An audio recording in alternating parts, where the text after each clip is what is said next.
Now there we go. All right. Good morning, everyone. Today is Friday, August 20th, 2021, and I am Barry Cowen, the president of the Deerfield Beach Computer Club since 2005, and I want to welcome you all to today's Zoom class. I'm proud to be the president of our club since August 2005, and I thank the board and all participants for their continued loyal support of these Zoom presentations on our club site.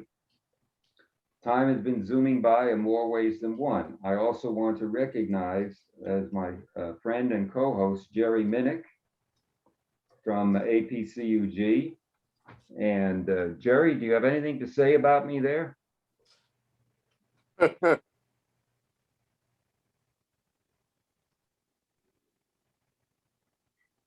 Usually I have a bio or something. So I'll just say, I'll give you a thumbnail bio. Barry. Yes. Barry, can I talk now, please? Yes, sir. Thank you. Yes, I'm unmuted. Barry's been in the education field for a long time, as most of you know. He started out in 1966, and I think that was 1966, but maybe 1866. And of course, he teaches Spanish, German, chemistry, mathematics, and secondary education, MA in 1972. Then he retired and went to the Department of Defense, and we're sorry for that. Oh, I'm sorry, that's not and I worked for the Department of Defense for 37 years. I wish you were still there. Anyway, he's done a lot for Deerfield Beach Computer Club. Barry and I have been close friends for about 6 years, and I enjoy dealing with and presenting to the Deerfield Beach Computer Club user group, which I've done numerous times. I'm coming from downtown Lincoln, Michigan. Population 342. Wow. Wow. So yeah, it's different than being down in Leesburg, where Joyce and I have our other home, because Leesburg is getting like Deerfield Beach, very crowded. Wow. But up here, we enjoy our summers and we enjoy the cooler winter. Boy, that's a small town. Your post office must have an unlisted number. Yeah, well, when Joyce and I leave, the population goes down by 2. Right. And I'm going to pass it over to Carol. Carol, do you have anything to say? I wasn't expecting that. Well, gee. Yeah. Go Well, with the go. yeah. So we've watched Barry over the years, and clearly Apple products are his forte, among other things. So it ought to be a great class. Take it away, Barry. Okay, Carol, thank you. I just want to mention that we had submitted a reservation to Century Village events personnel to resume live classes in our traditional location in November, and that has been approved. And I will keep everybody informed as developments warrant. We just don't know what will happen with a bunch of things. And just like computers and technology, it's so dynamic that it changes any minute.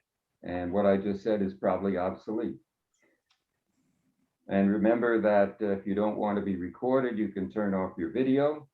And all of you are going to be muted when I begin the presentation. And if you have any questions or comments, you're encouraged to please post them on the chat room, or there is something at the bottom where you can raise your hand if you have any questions. So are we ready to go? All right.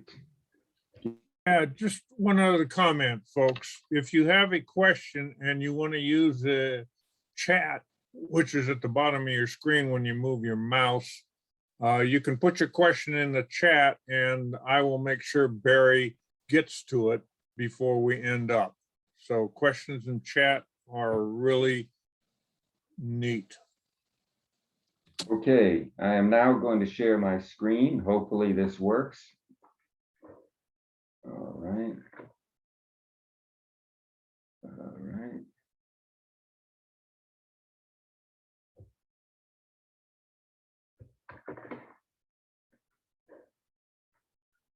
And there we are. Okay, there's a whole lot to cover today. I'm going to review basically what I did on July 23rd, and then I'm going to try and amplify that a little bit. There's literally, I've researched at least 200 tips and tricks, and Jerry knows because Jerry does that column for updated column for Apple and Android on the APCUG site. And he's given many presentations for us on exactly what we're talking about today. Let's start with where we were last week. We went to settings and then to general, tap on general, and then we went to about. And it tells you the name of your device and the software version. Now, this is the latest iOS 14.7.1. There's the model name and model number and a lot of other stuff that technical people would need. Now, here's what I've got on my device. 681 songs, 44 videos, 189 photos, 176 applications, and 128 gigabytes. I've still got 45 left and no cartridge in the pear tree. So next we go to the software update, and it shows you that automatic updates are on. And we talked about that the other week. And I say that there's two ways you can do it. You can download and install them automatically, which means they will update overnight. And you get a notification, as it says, before the updates are installed. Now, your iPhone really needs to be charging at 50% or higher and be connected to Wi-Fi to complete the update in that matter. So it's a minimum of 50%, and there shouldn't be any problem. Now, if you want to take those away, then it'll have to be up to you to do it manually. But I prefer to do it that way. It makes it a lot easier and quicker. All right. Next thing we talked about going down was iPhone storage. And this is something that's very interesting. It lets you know by category how much everything on your iPhone is taking up. It shows 44.9 gigs of 128, and it's calculating sizes. All those music songs take a lot up. So what I can do is click on it, and then I come to something that says offloading. That means storage would be freed up. If I were to click that offload app, it would still keep the app in the system, but it would remove the documents and data there.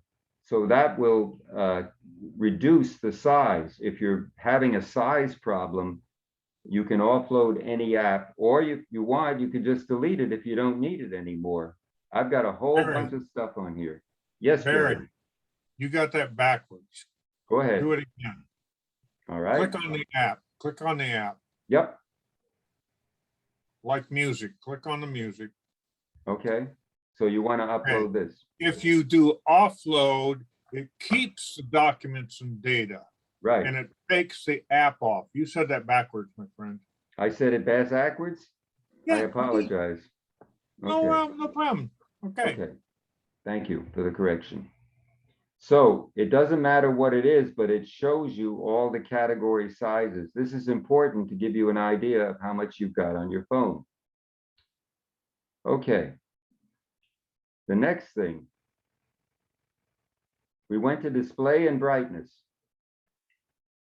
Right now, the phone is in light mode, but the Rage is dark mode. Watch what happens. Click, and now everything is dark.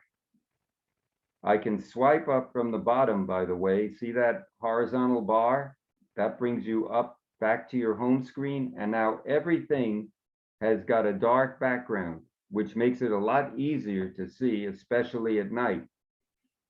So if you're looking at your phone in a dark area, it makes it a lot easier to see everything. I'm sure you agree.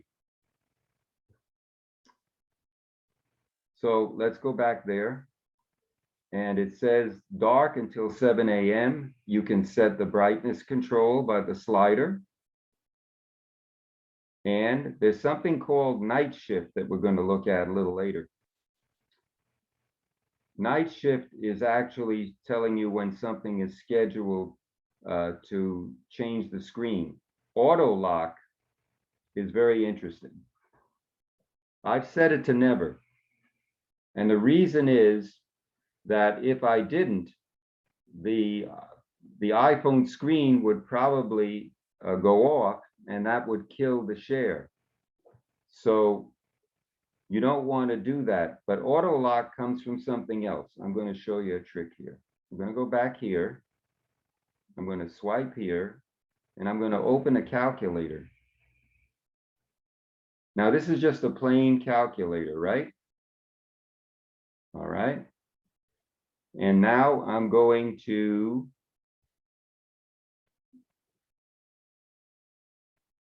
turn off or turn on the portrait orientation lock. All right, now I'm going back to the calculator. Now, if I turn this to the side, it won't rotate. And that would be with anything that you're using on the iPhone will not rotate into widescreen or landscape mode, which is 16.9. This is portrait mode, which is 4:3 ratio. That's a picture or photo mode, 4:3. And the widescreen is other. So how do I get rid of that? Well, swipe down. And this time I turn off the rotation lock. And you say to me, well, wait a minute, this is nice to have. I've got the percentages, I've got memory. I don't have any memory though, but I have all of the operations, add, subtract, multiply, and divide, and equals. But let's say I'm a scientist or an engineer and I want a little more. How about turning that phone this way? And now you have a scientific phone. As you can see, you've got memory, you've got exponentials, you've got logarithms. This is a factorial with the statistics. You've got trigonometry, geometry, you've got radians, and you can even pick up a random number if you like by just clicking it, and it'll give you a random number that you can use for something. Does everybody see that, I hope? All right. So now we'll move on to something else. Back to our settings. The next thing we talked about was battery. And I did a lot of research on this. I looked at my battery. And I looked at my battery health. It was last charged to 100%. So when I went to here, it showed me my maximum capacity is 88%. You know what that means? 12% of the battery is gone. And that's because these batteries in iPhones and in many devices are lithium ion batteries. And lithium ion batteries, if they're overcharged, or undercharged, tend to lose their capacity to recharge again. One thing I read said that we should always,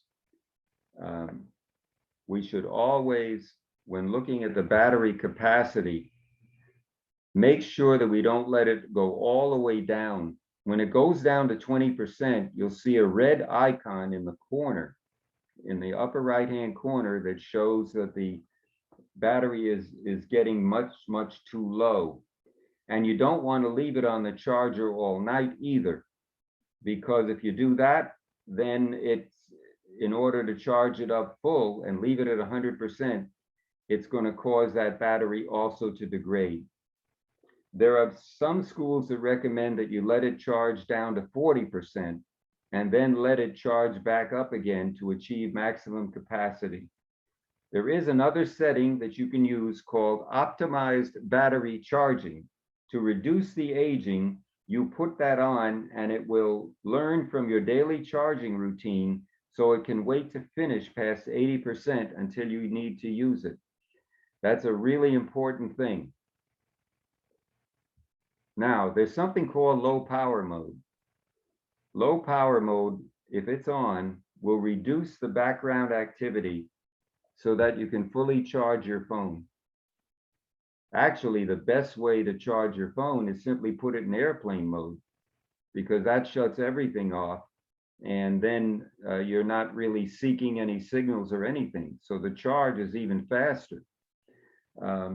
They have a lot of different charging solutions today. They have USB-C now, as well as the older USB 2. They're much faster, and now we have wireless charging pads. I'm using one right now.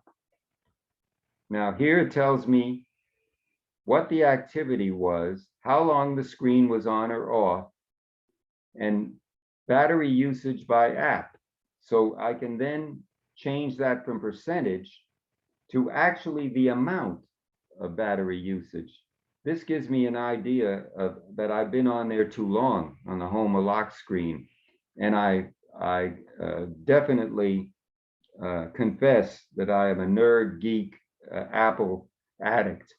And my phone is always with me. This is, it's almost attached to me, like to my body.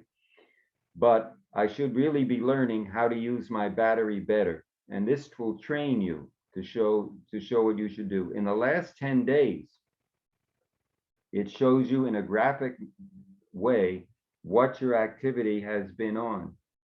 And then you can adjust this in many ways by some of the things that I showed you. Okay. Now, let's go back to the home screen, swipe up. And you just touch the screen, and that will make it jiggly. Well, when it jiggles, it means you can move anything around. I can move this over here. I can add it to something if it's already in a folder. Or, best of all, I can do something called widgets. And we went over that on the 23rd. And I know Android people, you also have widgets there. But the problem with iPhone widgets and Android widgets is that one is an apple and one is an orange. There are so many Android phones out there. Their screens differ from different companies, and it's very difficult to keep track of what you're doing. I believe, from my experience as an instructor and also as a user, that Apple provides the most seamless way of doing it. Now here, I'm just going to do that. And then there's a plus up in the upper left-hand corner. We're going to click that. And there's widgets there, you see, that I put in. We can search there for widgets by clicking. And let's say I'm looking for stocks. Right there. And now I can add a widget there right into the home screen if I want to do that. But that's kind of an awkward place for it.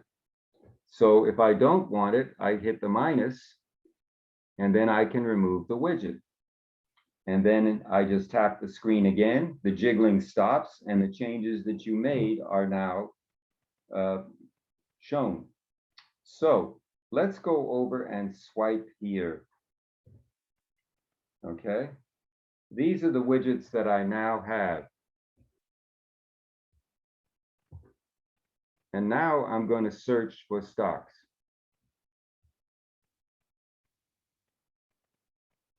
And there's stocks right here. Oops, went the wrong way, sorry.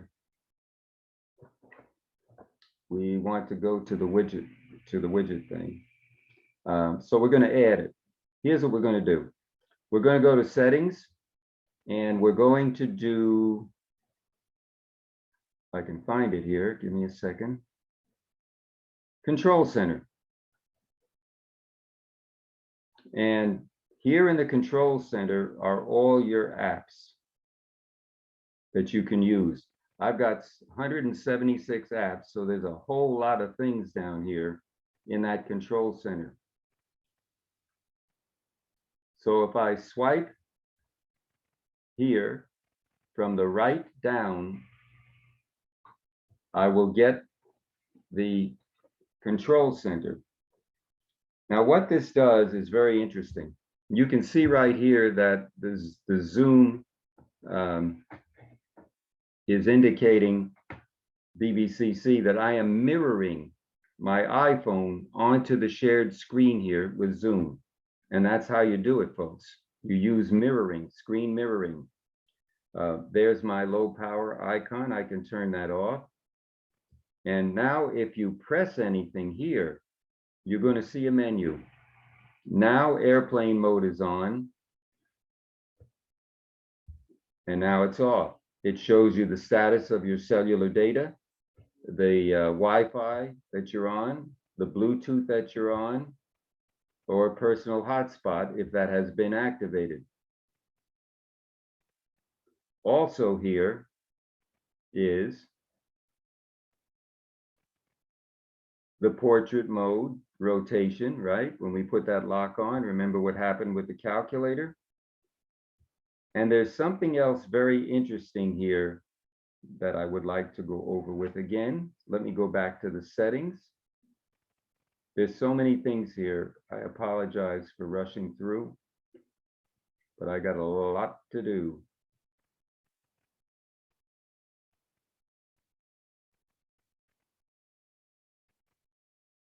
Do not disturb.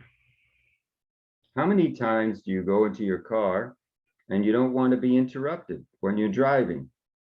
So what you do is you turn on do not disturb. And once you do that, you set it for a time, like even if you're home, like I don't want to be bothered right now because there's a meeting going on. So I turn that off.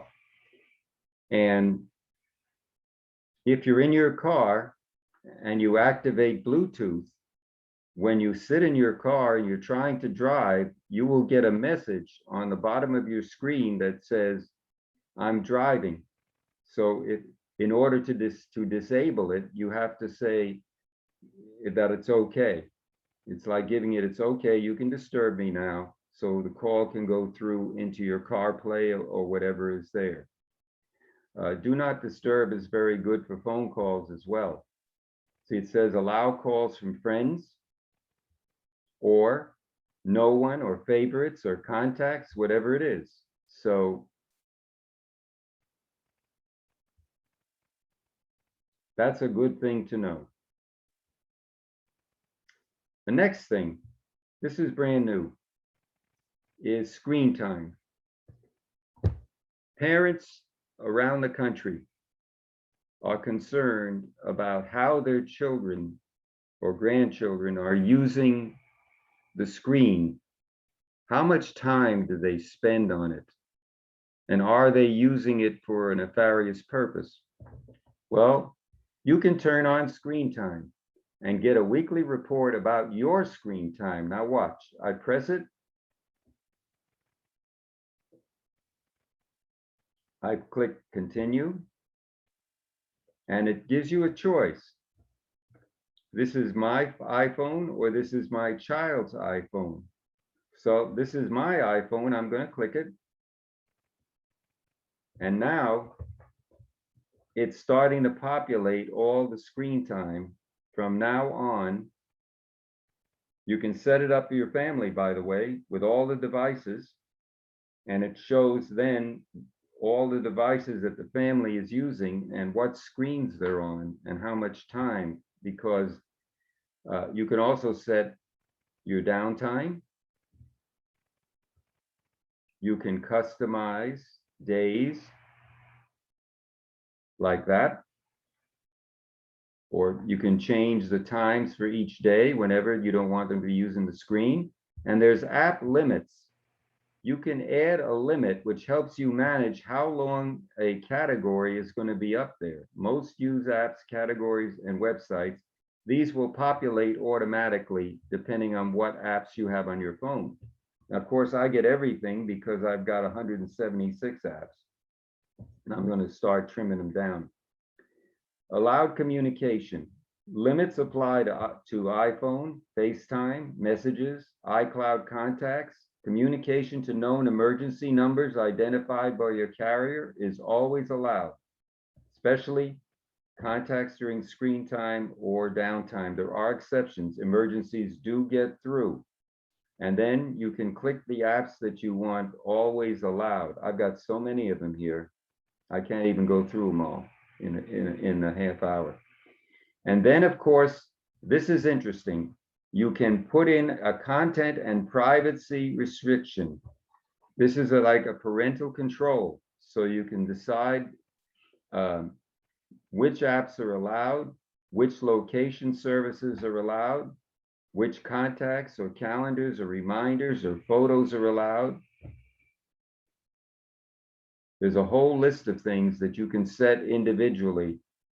And then, of course, you can use a passcode if you want to secure the settings and to allow for more time when these limits expire. Again, I can either swipe up and go back to my desktop just like that. Okay, I'm going to do something here.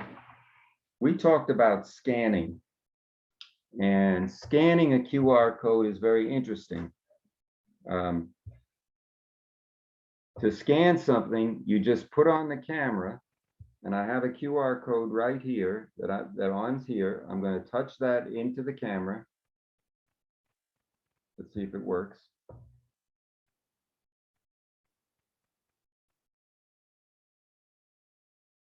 There it is. Now it's showing me that it opens this here, so I can go over to here, and this happens to be my Florida registration renewal notice. I scanned it, and then I went right into the screen and opened up the location. So now I can go ahead and renew things right online. It took me right to the site, so it's a very easy thing. But wait a minute, what else is over here? Watch something. Watch this. You notice that this is all light text, and if I scroll down, that's what it's going to be showing, light text. What if I touch these double A's at the top? Can you all see them? I hope you can. They're right up here, double A's. If I touch that, I can now go into reader view. Watch. Now reader view removes all the ads from the page completely. So all you have is actual text. And depending on the page that you use, I'll do it again.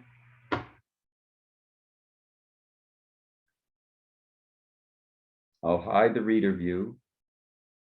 As a matter of fact, you see these A's? I can now change the font size on the page to smaller, or larger, or smaller to make it more readable.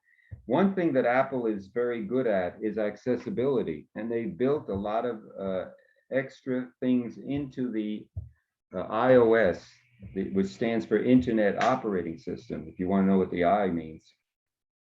And they built a lot of things into it to make it more useful, especially for seniors or those with disabilities.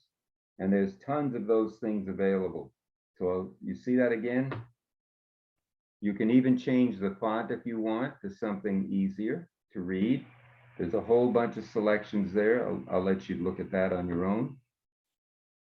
And then there's a very famous box on the bottom. You've all seen this everywhere. It's called the share box. It's a square with an arrow pointing up. And when you click on that, or tap on it, I should say, it comes up with a whole bunch of options. You could add this page to a reading list. You could make a bookmark out of it. You could add it to favorites.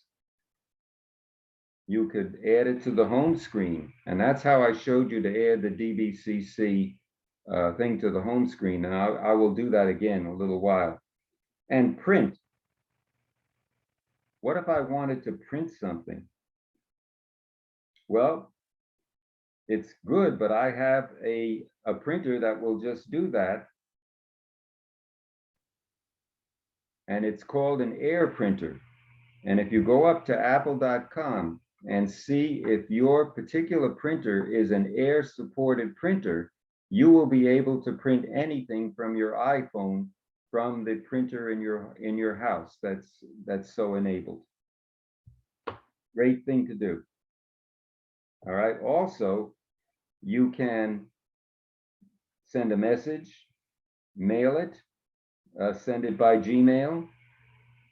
You can add it to notes.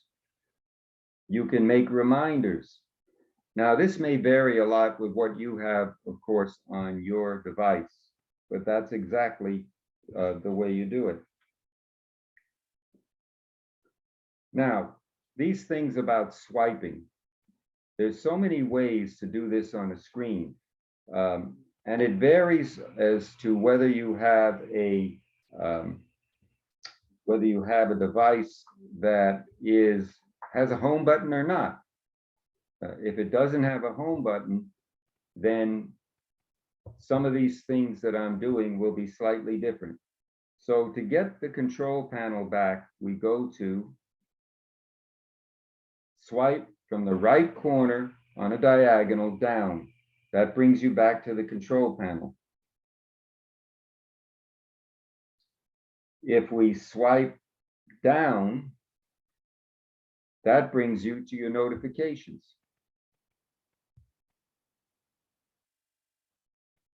If you swipe across, does anything happen? No. Okay.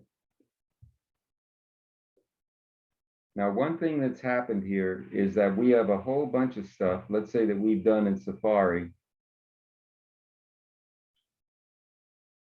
And we can tell, because if I click tabs, it tells me there's 5 tabs open.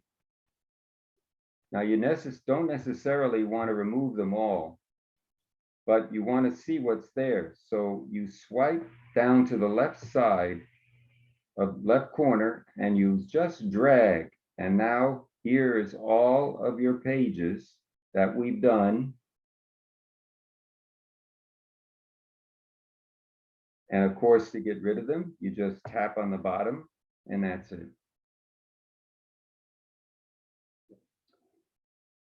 Okay, we've covered a great deal and I've still got a little more, if you'll indulge me. One very important thing that Apple has done is turn the app itself into a technician. Here's what I mean. Apple support. We're going to take a look at this in depth and at tips, which Apple puts on as a default on its iOS system that goes on every device. iPad, iPhone, watch, whatever else. You've got that there too. So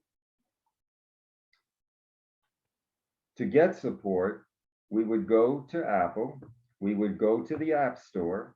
If it's not there on your device automatically, you click search, and then you come in with APPL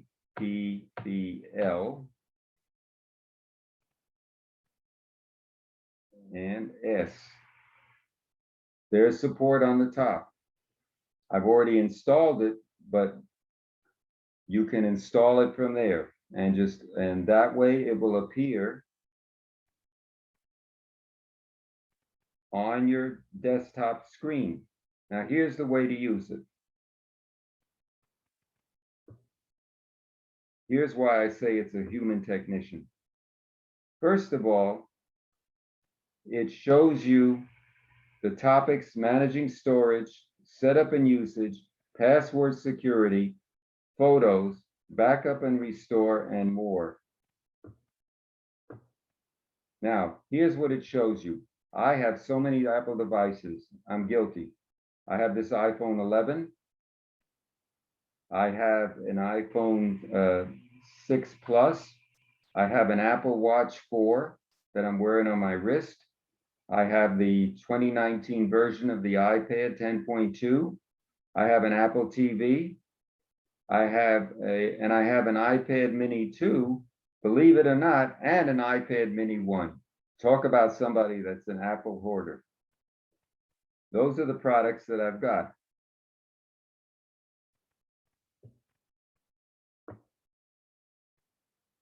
Let me get back here a second.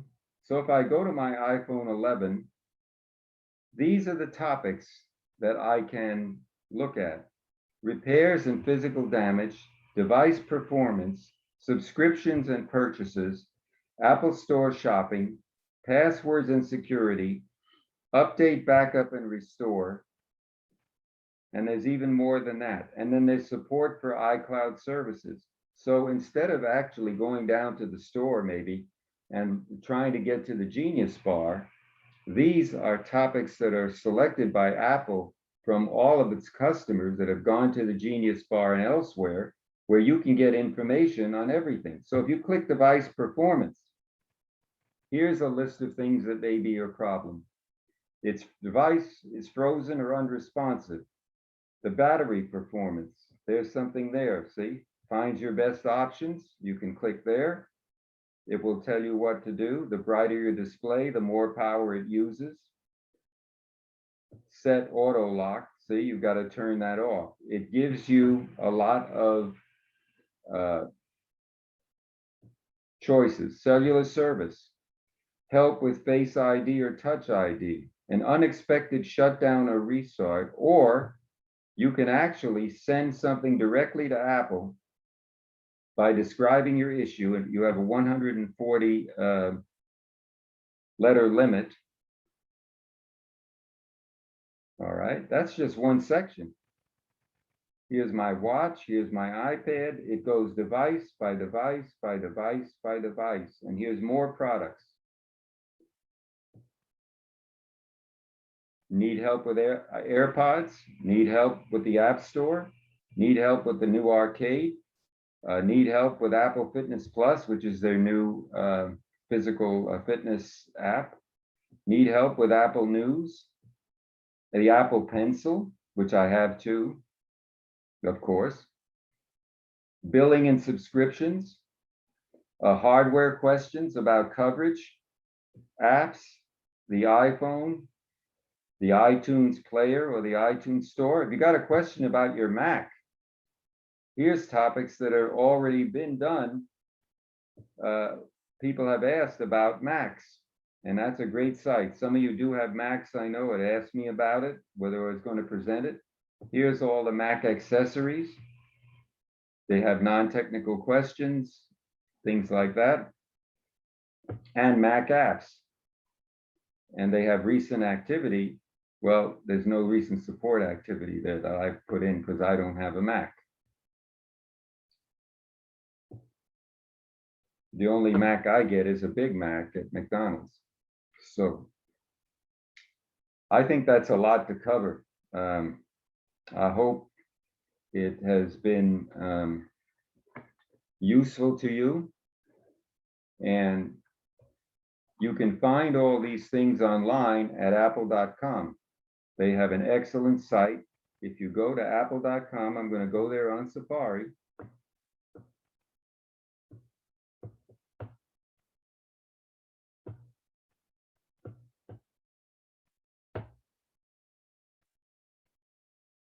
And you can see by hitting the menu there, you can get to the iPad, the iPhone, the watch, the TV, the music, and support. There's a support right there too. So you can go to Apple support, which is already here, you see, in that app. But I'm showing you the desktop version for the iPhone, the Mac, the iPad, the watch, the AirPods, the music, and the Apple TV. Tell you if you forgot your Apple ID or password, how to reset it.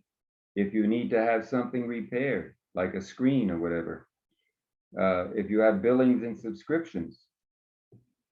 And of course, accessibility features are extremely important. Now I can show this stuff without worrying about copyright stuff because it's actually on the phone and it's part of everything. We did not touch one other thing that I'd like to end with. It's accessibility. And remember, we went to touch, and then we took assistive touch, and we put that thing on, and automatically, no matter where you go, this little box follows you. And if you click on it, it has a whole bunch of options. So if you're anywhere, you can click on your home screen to get back home. If you want to see any notifications, it takes you right into the notification center. If you want to go into your control center, you can go right there. A pretty good shortcut, I think. As long as you keep it out of the way there, it won't disturb anything. It'll move from screen to screen. We also have wallpaper.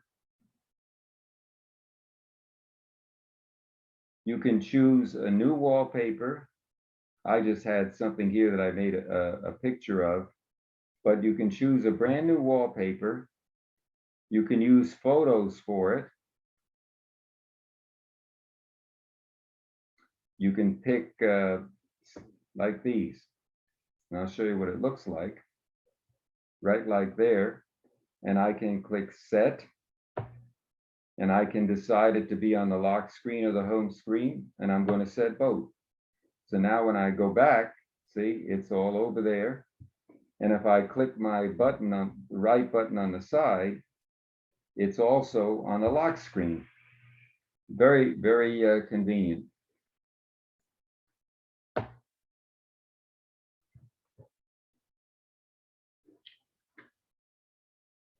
Okay, folks.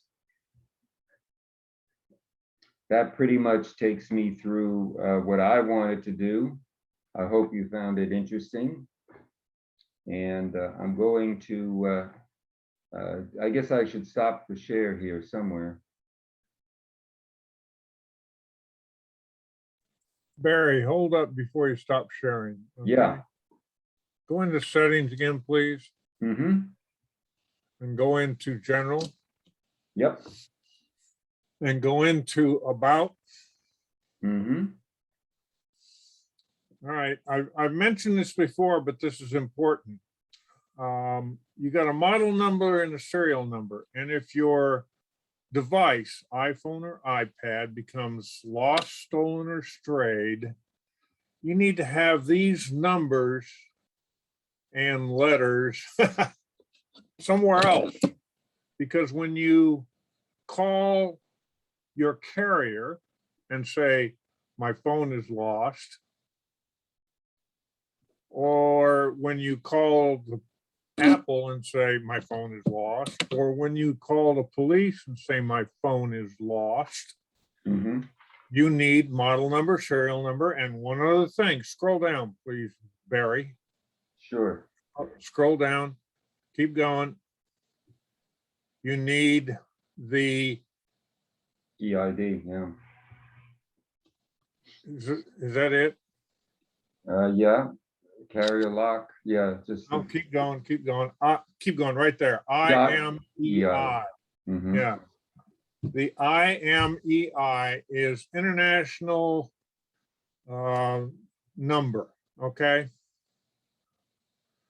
CRS told me I can't remember what IMEI is, but it's international. So you need those three numbers to give so that they can quickly take care of getting your phone turned off or zeroed out or whatever what you want to do with it. Okay, so carry those three numbers, model number, serial number, and IMEI separate from your device. That's it. I just wanted to add that. Great idea, Jerry, thank you. Okay, is there anything in the chat that you see? Yeah, I see a few things here. Well, the other thing I wanted to mention, Barry, and you did cover it, is I used to, every time I went to bed at night, plug my phone in and then leave it charge overnight. And then when I get up in the morning, unplug it. That's very convenient, but it's very bad on the battery. So now I have an iPhone 12 Pro Max. When I get ready to go to bed, I look at how much charge is on my phone. If it's above 50%, I leave it. I don't plug it in and leave it on plug in on battery charge overnight. I just leave it. And I say, okay, tomorrow when I get up, it's at 50%. And then if I happen to sit down and watch TV or something like that, I can plug it in and it'll quickly charge back up for me. And I'm not overcharging. There's a lot of articles on the internet right now about saving your battery by not overcharging. Right, Barry? Absolutely. And I like this setting, optimize battery charging, because the system will take over for you. And as soon as it'll learn your charging routine, so it can wait to finish past 80% till you need to use it. So, I think that's a very important thing to enable. Would you agree, Jerry? Yes.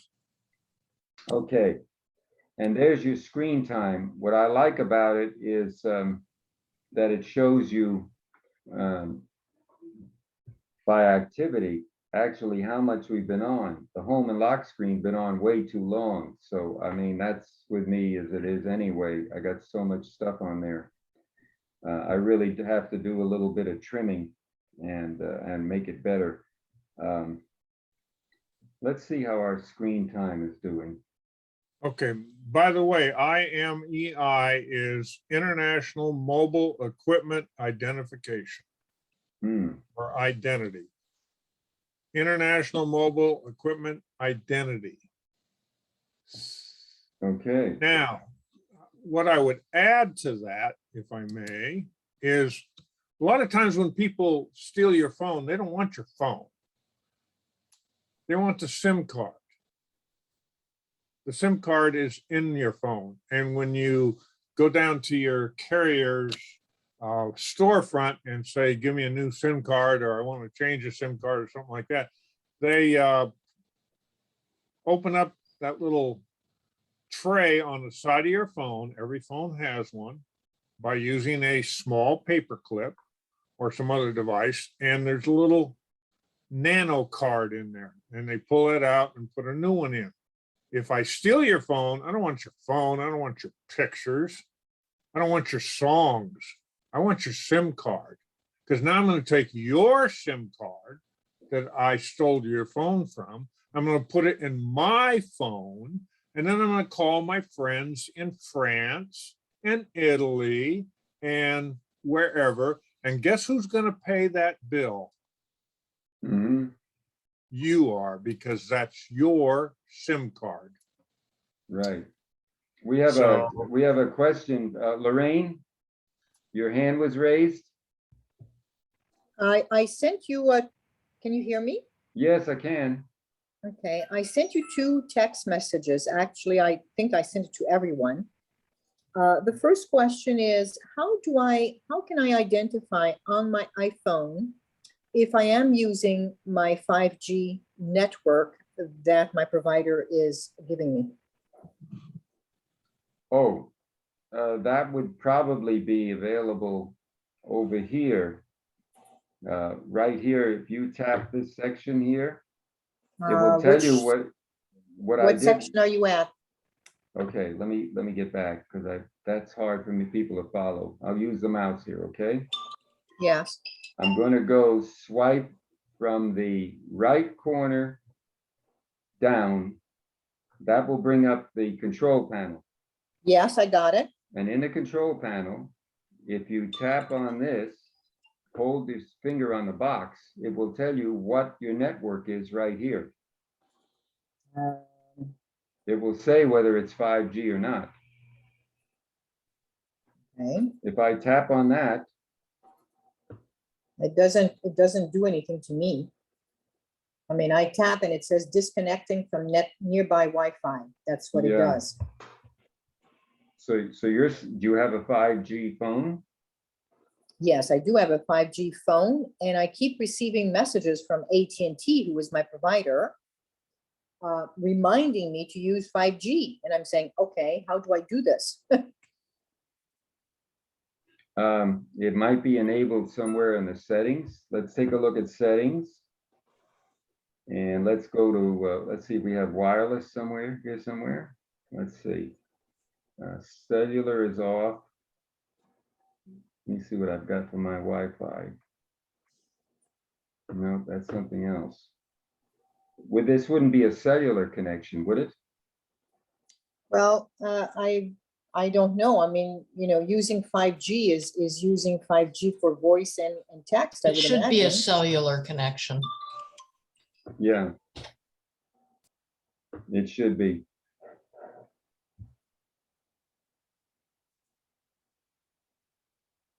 Okay, I'm going to stop the share here.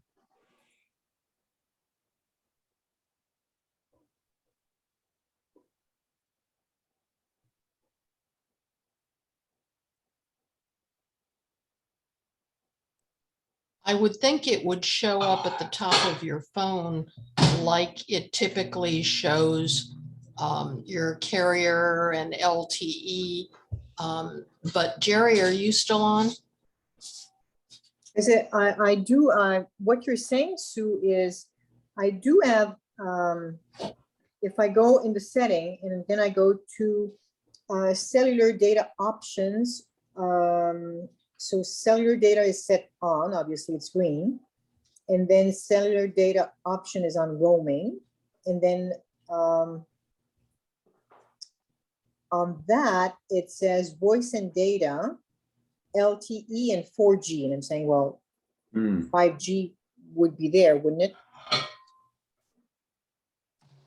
But I don't see it. I think Gary, that- are you still on? Yeah. I'm not sharing it again. No, I'm Lorraine, asked, Jerry, did you hear the question? Yes, I did. Do you know I the think- answer?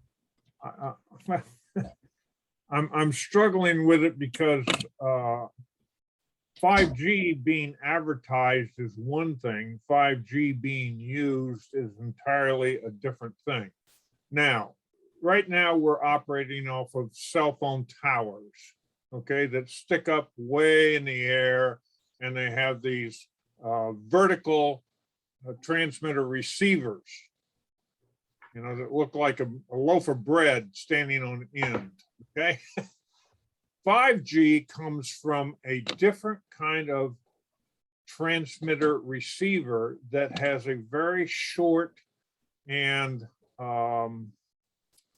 short wavelength and a very small distribution area.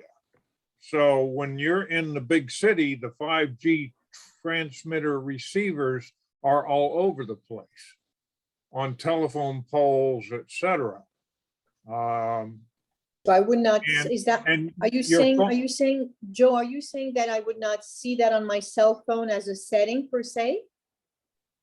Yeah, you're not going to see that as a cell phone setting, but like somebody said a minute ago, as soon as you start using 5G because you're in downtown New York or Chicago or something like that, the 5G will appear at the top of your phone. Oh. And it's not showing it because it's not an option for you yet, because it's not broadcasting where you are. So Exactly.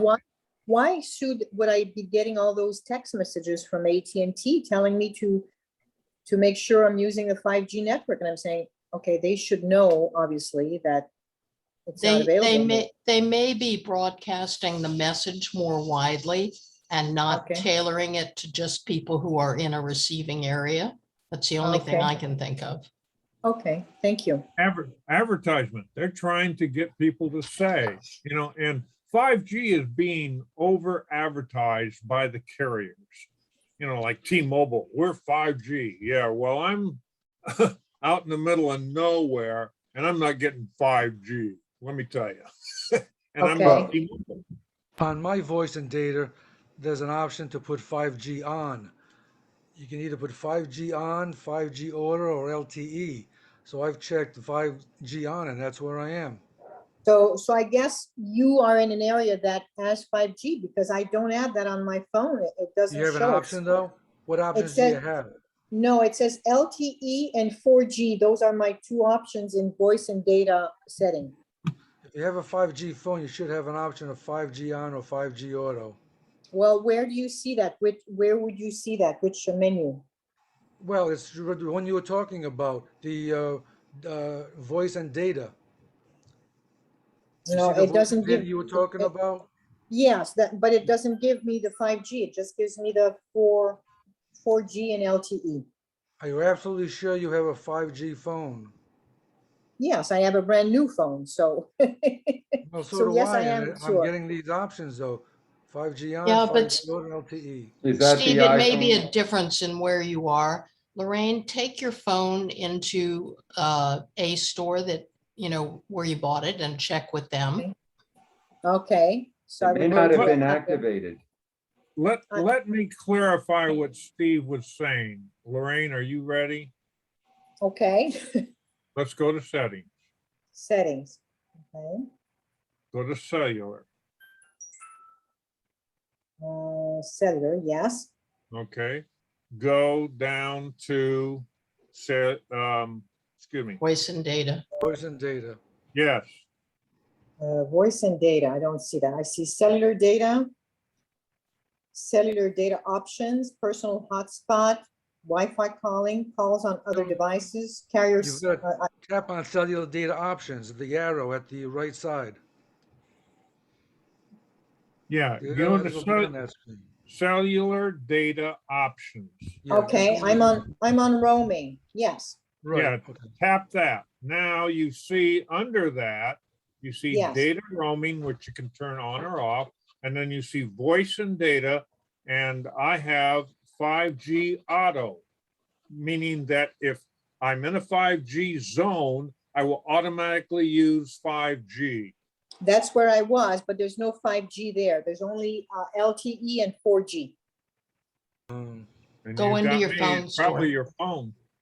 I don't know that your phone is 5G available then. Go into Go your next to a phone tower store. and test it. Are you Okay. sure you're in a 5G zone? Well, I 5G don't know that, but I transmission will is go relatively weak. to, I don't know about Apple, because right now Apple's not having people coming in except if you have an appointment. Yeah, you But- don't need Apple. Go into wherever you bought your phone. What kind of phone is it? I bought it directly at Apple. I always buy my phones at Apple. But what kind of phone is it? Oh, It's it's an an Apple. iPhone. Okay, right. Go into anyone that sells iPhone Yes. and ask them. Oh, okay. You know, sometimes we would get something in the upper right-hand corner with cellular on, and it said 5GE. But that isn't really 5G, is it? That's sort of an LTE expanded. It's tricky. So yeah, that's what I would do, Lorraine. Go check I'll with do your that. carrier. Yes, I'll do that. Lorraine, the other thing you can do is call Apple before you That's go. true. Very And, you know, true. and just talk to them if they may be able to tell you without actually seeing the phone, but short of that, take the phone in. Okay, thank you. Thank you. My second By the- question by was the in way- regard to air printer. Mhm. Barry, you mentioned that we can print from anywhere, not using, using air printer. I don't have a clue what that is. Okay, it's a printer that is supported by Apple. And the way you do that is you go up to Apple's site and you type in supported air printers. And then if your printer is one of them, like my HP Envy is, so when I tried to print there, I showed you, it showed up right in the box immediately. Okay, You could set it up that way to be an air printer. They give you complete instructions, and then you can print literally anywhere, you know, near where your printer is. so I could be at your house and send a document to be printed at my house? Possibly. Wow, That's okay. maybe a little longer than the distance, but I'm I'll saying check that. Interesting. I'll Lorraine. check that. Lorraine, the key to that is you have to have your phone and the printer on the same network. Right. Oh, So if your printer connects to a network, so you can do printing wirelessly, okay, and your phone is on the same network, then yes, you can print. oh, well, the From same network anywhere. would be in my house. So obviously, if I'm in Barry's house, I'm using possibly my cellular data network. And then at home, it's my Wi-Fi network. There you go. It's got to be the same Wi-Fi network. They have to be Okay. compatible. Yeah, Some printers have an address Almost- that's addressable on the internet. I know my printer does, so I could actually, from anywhere I have an internet connection, I can print to my printer at home. Oh, yes, that Just depends on the make and capability- model and, you know, the features. well, I Yeah. just purchased a brand new HP printer at the top of the line of their printers. So I would imagine it has that functionality, but I, Oh, sure. And it'll tell you in the instruction user manual how to set it up for that. okay, Something like that would most likely be a highlighted feature. Yeah. 99% of the 99% of the printers that have been manufactured in the last 4 years, and I use 4 as a number, have the capability. Because if you go where Barry told you to go, you're going to see a list, and boy, is that list long. It is. but I mean, why would you use Air Printer if you need the same Wi-Fi connection? Because obviously, if I'm in my house, why would I care for Air Printer? I just print from anywhere, from my bedroom, from my living room. I Yes, don't- ma'am. Yes, ma'am. So Air Printer is useless to me. But but it what you're would be- doing, when you print, okay, when you say to your iPhone or your iPad, I want to print this, okay, it says, search for the printer. It searches for the printer. Exactly. You have to select the printer. Be It right may back. find, it may find Yes. more than, it may find more than one printer. So you have to select the printer that you want to use, okay? Correct. And then it goes back and it says print, and you tap on the print, and it goes from the phone to the Wi-Fi network, and from the Wi-Fi network to the printer. All right? Okay. It Okay. doesn't go directly from your phone to the printer. It has to go through the Wi-Fi network. Okay. Now, So Larry then- talked about printing, you know, like he's in the store someplace and he wants to print something, he can do that. It'll come out on his printer at home. Those capabilities exist with certain programs, Okay. all right? Okay. But they don't exist with an iPhone when you're doing that I know of. Okay. Okay. Thank you. Thank you, Jerry. Without the special program. Thank you, Jerry. Mhm. And Lorraine, Yes, Sue. I just looked up what the benefit of AirPrint Carol. is. And it Yes. says you can take advantage of driverless printing Oh. for products that are on the same network. So Okay. that's one of the other things. It bypasses the need for printer drivers, which depending on, you know, the state of your printer or whatever, can make it somewhat easier. Well, right now it's very easy for me to print from the house. I mean, you know, whether I'm in my Yeah. room reading an email and I say, oh, I want that as a reminder, I just say print and it goes directly, Right. you know, to my printer. Yep. So- So no benefit, as you noticed. If you find the printer location, Yes. you can potentially do what Larry was talking about from a distance. Okay. And that would be the other benefit. Okay. Thank you. Thank you, Carol. Any I, other questions?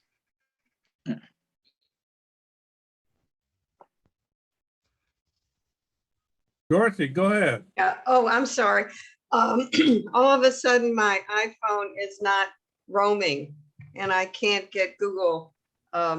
It says no internet connection.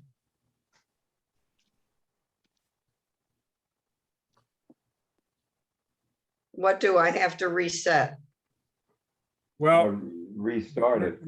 let me give you two scenarios here, Dorothy, if I may, Barry. Yeah. Okay, scenario number one, turn your phone off Okay, and leave it off for 30 to 45 seconds. and then turn it back on and see if that clears the problem. All right. The second scenario is you have to go in and you have to reset your network settings. I had this problem with my iPhone 12 Pro Max the other day where I could not get it to work on the internet. And so I had to go into settings. I'm going to do it on my phone, as I say, because I suffer from CRS. Okay. CRS, can't remember stuff. Okay. And from settings, I go into general. Mhm. And then from general, I scroll all the way down and I go into reset. And it says all these different things. Reset all settings, erase all content and settings. I don't want that. Reset network settings. So I Okay. did that and it cleared. And now I could get on the internet. Okay, great, great. Because last night we went somewhere and somebody asked me a question. And I usually go to Google and give them the answer and it said no internet connection. Yeah, and so Dorothy, the Yeah. other thing is that oftentimes an internet connection will drop out. So, we're having trouble with that a lot of times here in Century Village now, depending on your location and the time of day and stuff. And all of a sudden, there's no network available. And that Okay. may also be the case, when you go out somewhere, or that where you are may simply not have Wi-Fi. Okay, okay, another question. Does anybody know what would be the best ear pods that are waterproof?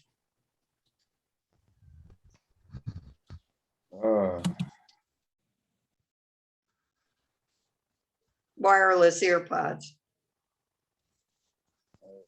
Have you checked with Best Buy or with? I haven't checked. I just thought maybe somebody might have a pair that they use that they can recommend. But there's available because I looked online, Mhm. but there's so many different Right. price ranges, from like $20 to $150. And I have no idea which ones to even buy. Ada, unmute yourself. This is Larry. Personally, I use a brand called Tozo, Tozo, a model Okay. T12, and they are waterproof, IPX6 or 7, I don't remember which. Okay, I'll check it out. Thank you. They're available on Amazon. That's where I Okay. got them, about $45, $50 in that range. Okay. 55. And they have good sound too. Ada's hand Uh, raised. It's a nuisance, Dorothy. You have to set it up and then you have to have your phone near the pool and then you can use it. You can't just jump in the pool with them. I know that. Oh, But okay. our pool lately has been empty. And so I've been singing and I can't remember words. So I've been singing to myself, and this way, if I can put music on my phone and listen to music. I get tired of singing all to myself. So it's something that will keep me going. At least I can sing with the music. Oh, well, I really gave it a try and I found it annoying. And you have to be careful. You have to put the right cover on the ear terminus. There's two different choices. There's one for if you're just walking around and one if you're going in the water. If you put the wrong one in, you've ruined the whole thing. And it was around $55. I returned it. Okay.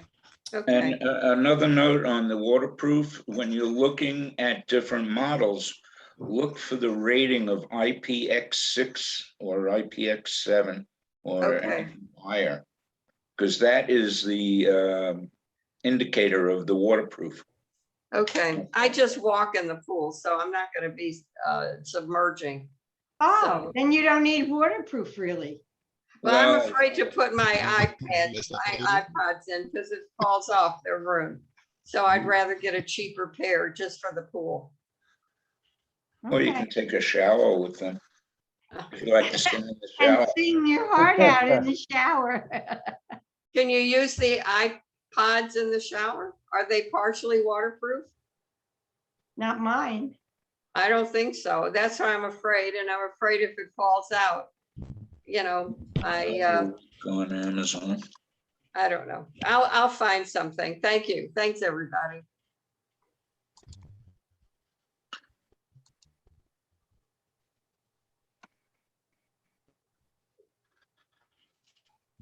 Mike? Right. Hi, thanks. I got a question on the chat. Whoops. I thought, who's talking? I want to You ask are, a question. Mike. Nothing. Yeah. Can I ask a question? Nothing to do with Apple. Is that all right? Is a Sure. okay? My Chromebook is running out of. It's not going to be secure after September. So I don't use it over here for anything other than I look up song lyrics, and I do exactly what previous lady was saying. I listen along to the music and sing to a Zoom folk session, and so I don't really need it for anything at the moment. And I'd rather replace it when I come over to Florida, because it's then an American one, and I can stupid thing, but I can access the library and I can get more books on it and so on. Here's So what I'd I rather found wait from until I come out. wikipedia.org. QR codes may be used to display text to the user. What on earth was that? It's Barry. Keep talking. Oh, okay. That was really it. Am I okay to use it just for looking up words and music on the internet, YouTube generally, YouTube, just until I can come out and replace it? Very likely, Mike. It the fact that you got the message saying it's not being supported, that's talking about supported by updates to the equipment. That's a different thing from being open for increased use, risk of malware or viruses and stuff. So if you've got an antivirus program on it, I wouldn't worry. Your use is very, very limited and you should be fine. Okay, thank you. Linda? Yeah, so I wanted to, we were talking about when would you ever need this printer thing, the air printer, whatever. An example would be, I was just at my brother's house visiting. He has an old printer. So in that example, I'm on his Wi-Fi network since I have my cell phone. So then by being on his network, I could do such a thing. I could do the airdrop, excuse me, and print from my cell phone to his printer, because his printer doesn't, he said his printer doesn't have up-to-date drivers right now. So that would be a great example of when to do it, in my opinion. Mm-hmm. Yeah. That's it for me. We got a question over here about. I have a question. Yes, I'm the one. Yeah, I was trying to get to your question, Irving. Oh, sorry, Jerry. Okay. Yeah. When you use a QR code, how do you retain the information for future use? Okay, what I do on either my iPad or my iPhone when I use a QR code is I make a copy of the screen. The QR code takes you to a certain website, as an example, okay? So then on my phone or on my iPad, I do what is necessary to make a copy of that screen. And when you do that, the copy of the screen goes down into the corner. and then it goes into your photos. But also to retain it longer, I put it in notes, because if you make a copy of something, you know, you can put it anywhere you want to. Does that help, Irving? Yes, thank you very, very much. Does AirPrint cost money? No. No. If you bought a printer in the last 4 or 5 years, it's probably AirPrint capable, and it doesn't cost any extra money to AirPrint. All right. Besides ink being used and of course paper being used. And let me give everybody the standard pitch again. If you have an inkjet printer, do not turn it off. Leave it on. Every time you turn off an turn off an inkjet printer, the print heads dump the ink into the bottom of the printer. Why? Because they don't know how long the printer is going to be off. And if the print head is not being liquefied all the time, then the ink dries up and then you can't use it. Joyce and I came up here in May to Lincoln, Michigan. I turned my printer on and I haven't turned it off yet. It goes to sleep, but I haven't turned it off. Jerry, that's a really good explanation for that. And the other thing is, it's a good thing to print a page or two every month if you can, to keep the printer heads moving and ink flowing. Oh, yeah. I print a lot of stuff, but yes, very good, Carol. I you know, every once in a while you got to say, oops, I haven't used a printer in a while. Let me print something. And every time Joyce does any kind of negotiations with the bank or the credit union, she prints it out.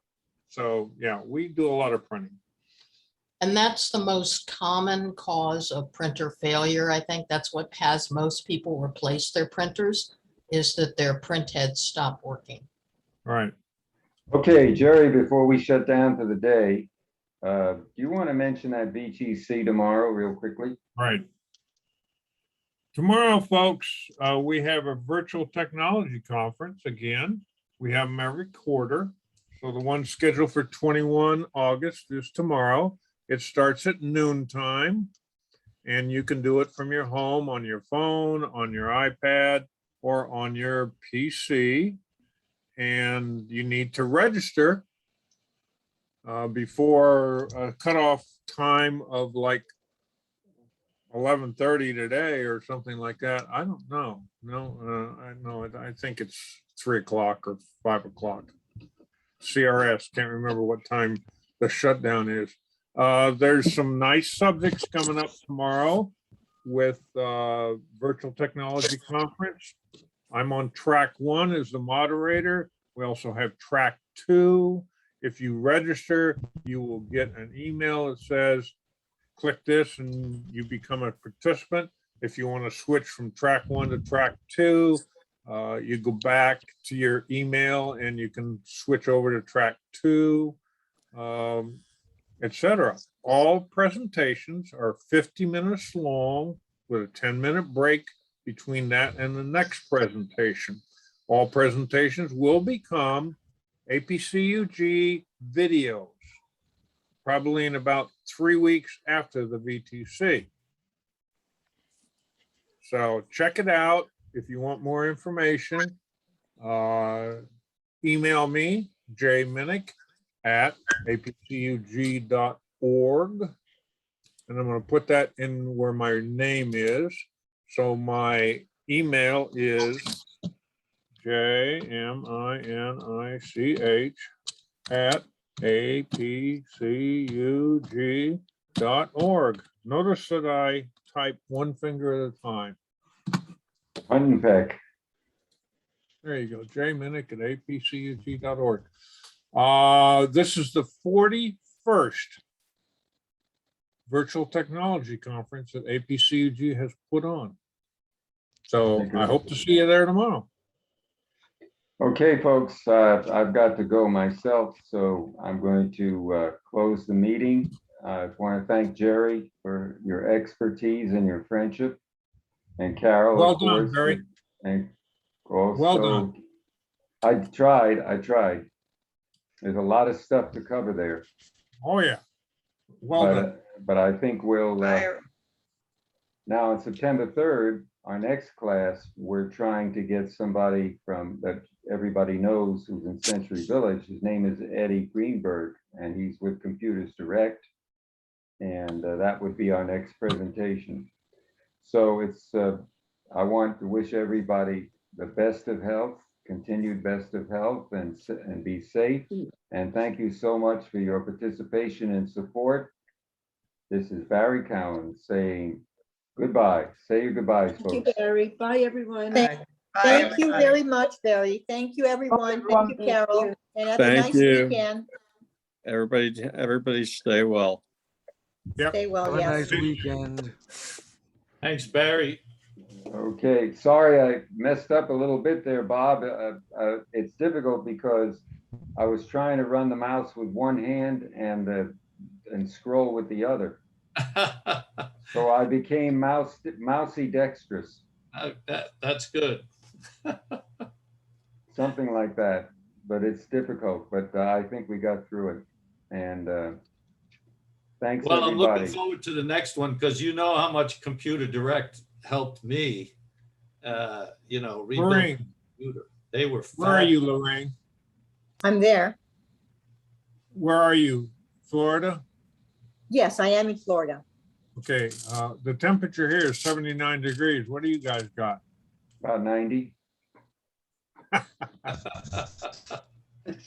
I know why I have my summer home in Lincoln, Michigan. Yeah, well, how about that? Jerry, can I ask you a question? Hello? Can you Go hear ahead, me? ask. Quickly. How do you take a screenshot and then of the QR code? How do you do that?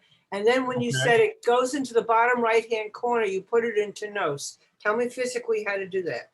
All right, now, first off, Judy, I need to know what kind of device you're talking about. I iPhone? have an iPhone 7. You have an iPhone 7.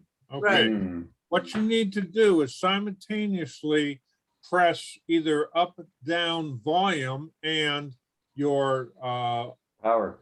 sleep Yeah. button on the other side. And if you press them both at the same time, it takes a screenshot.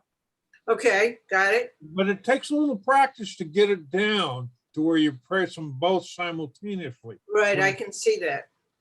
So like on my iMacs Pro 12, all I have to do is tap twice on the back of the case and it takes a screenshot. Oh, you got the tap thing enabled. There you go. Yeah. Okay, but then you said it goes to the bottom and it goes to pictures, but instead of doing that, you put it into notes. How do you physically take it from the bottom corner and do that into notes? Okay, once it goes to the bottom corner, you got to touch it before it disappears. It only stays there 4 or 5 seconds. Doesn't it automatically go into your pictures? Yeah, it automatically goes into your pictures. But if it's down at the bottom of your screen Right. and you tap on it, then at the top of your screen, this thing will come up. You have a little box with the arrow pointing out of it. Right, right. And you tap on that and you can do all sorts of things like a message, an email, put it in notes, put it in DuckDuckGo. Oh, I'm sorry, that's my Yeah, that's your browser. my browser, right? You can send it to people. You can copy it, assign a contact, print it, create a watch face, save it to files. So it gives you the option of where you want to put it? Exactly. Okay, Yeah. All thank sorts you. of options. Okay. Thank you very much. Yes, ma'am. And if anybody else has a question, again, email me. Be aware of the fact that if you email me with a question, the answer might be, I don't know. All righty. All right, Good folks. to see everybody. Good to see everybody. Bye now. Thank you very much. Bye.